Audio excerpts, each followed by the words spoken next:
Okay guys, magandang araw naman sa inyo at welcome back naman po sa aking panibagong video. Nice. Okay guys, today's video po ay papakita ko sa inyo ang pagtatanim ko ng pinya. Pinya, hindi po pinya, nagkamali lang ako. Tatanim po ako ngayon ng suha. Okay, suha at saka kalamansi. Okay guys, suha, ano ba sa Tagalog yung suha? Hindi, mali. Ano pala sa Bisaya yung suha? Kung tawagan sa amin dito yung suha, lukban, okay? Nag-loading ang isip ko. Lukban, tapos yung kalamansi sa Bisaya, ay ang tawag sa amin dito ay lemon. Okay guys, ang pinagkaiba, malaki nga lang nga yung suha, yung lemon naman maliit. Tsaka yung suha yummy at ang kalamansi ay asim. Wow! Alam mo kung ano nang dagdag kalaman. Ang mga pinagsasabi ko na may kinalaman dito sa pang-araw-araw natin buhay. O sige guys, para matapos na itong intro kong ito, edi samahan nyo na ako. Tara, tanim na tayo. Tara.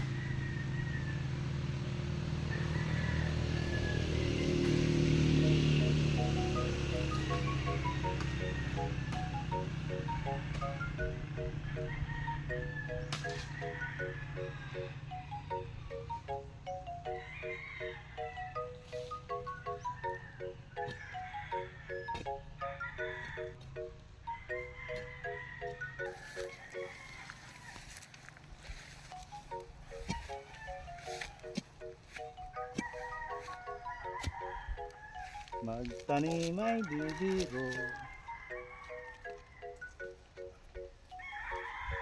Dalom. Ha? Dalom ah. Ano yun? Ta? Bintwings. Kulang pa? Kulang pa ina. Mga abot sa tuhod. Ay grabe ka man. Huwag ka na magreklamo. Nilagay nga lang natin yan sa gilid ng bakod sa masbati sa bahay. Tumubo na. Ay ibig sabihin tumapit na ito kaya na hinukay ko pa.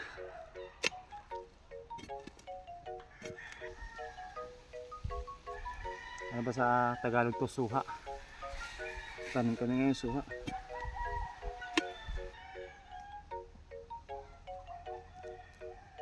Okay na yan. Tanggalin mo yung plastic niya.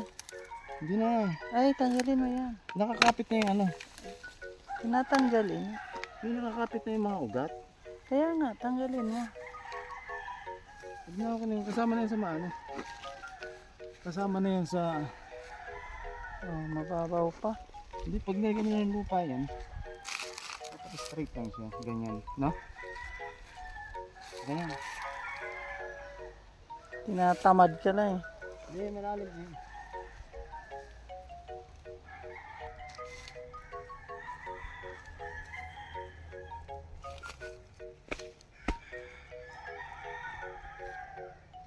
Itong duta, ibuta mo ito tanan.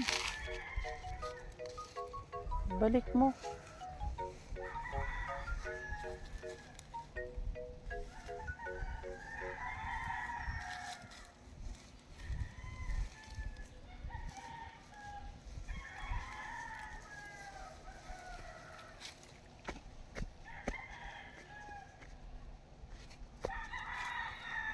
Okay guys, 1-0. Nakapagtanim na ako. Puno ng suha.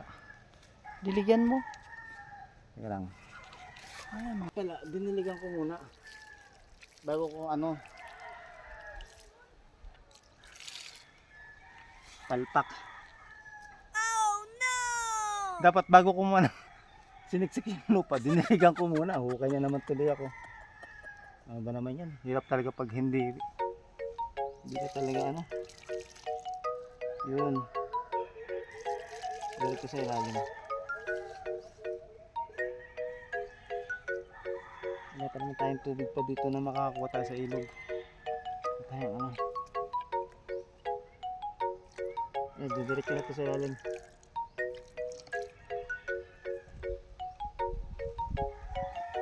Dapat mabuhay na. Siyempre naman, buhay ko. Okay na yung lalim yan. Sulit na yung lalim yan. Okay na yun. Okay guys, pangalawang itatanim ko, ano naman, kalamansi. So, dito banda.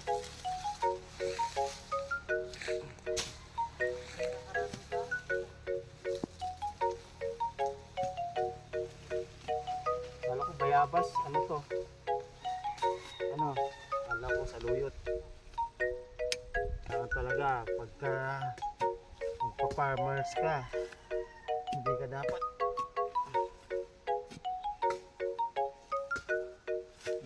maarte sa mga gantong mga pagbuhay ng mga lupa. Aray ko.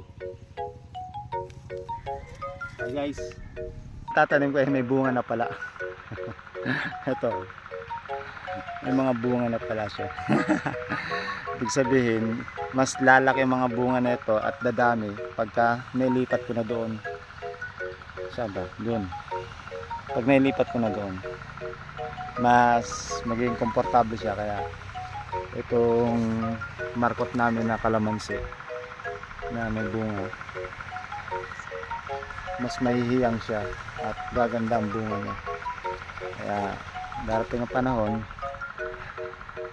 meron na kaming malaking punong kahoy na kalamansi. Okay guys.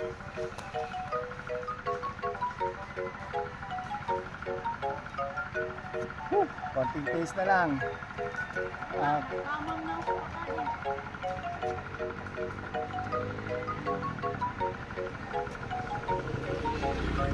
Oh, yun. Lapit na mga guys.